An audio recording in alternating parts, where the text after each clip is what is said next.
Jollof Chicken bii nga xam ne nii peut-être Dakar rek lañ ko doon dégg mu indi ko Kaolack bi ñu ko indee Kaolack aussi ñu wax ma ko ma ne leen loolu neex na ma lool et que bu paree man dinaa ñëw vraiment visiter ko lancer leen activité. kenn xalaatul woon ne lii dina ñëw ba yegg si Sénégal bay ñëw si Kaolack gi.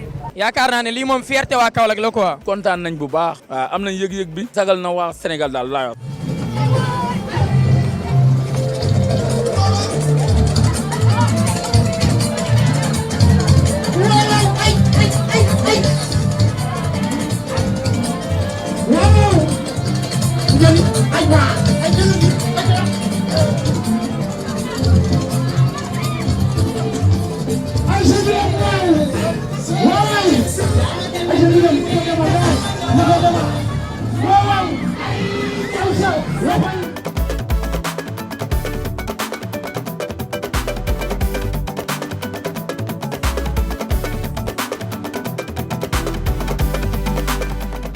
xëyu ndaw yi xam ngeen ne lu intéressé le président de la République Macky Sall la.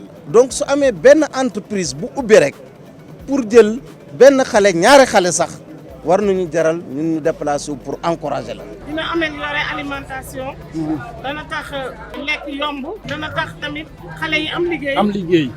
mais dana gën a tax tamit Kaolack bokk ci dëkk yu mag yi. ñun population Kaolack dañuy génn di manqué genre milieu yu mel nii. en plus tamit nga ñëw fii moo xam nga ànd ak sa jabar moo xam nga ànd ak sa famille ñëw toog commandé xam nga coob dafa doon lu nice parce que milieu bu noble la set na rafet na nekk na lu nice.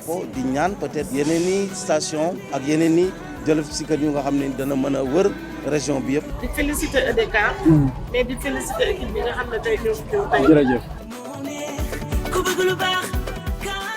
dënn bi neex na ma lool. ginaar yi taamu nañ ci pooj. pooj bi lépp a ngi ci daal. fa la lépp nekk fa la suux gi nekk. man pooj baa ma ca neex. caf ga gaag surtout roox gi. waaw kay gis nga Jollof Chicken ñoo tax may lekk firit billaahi lépp a neex.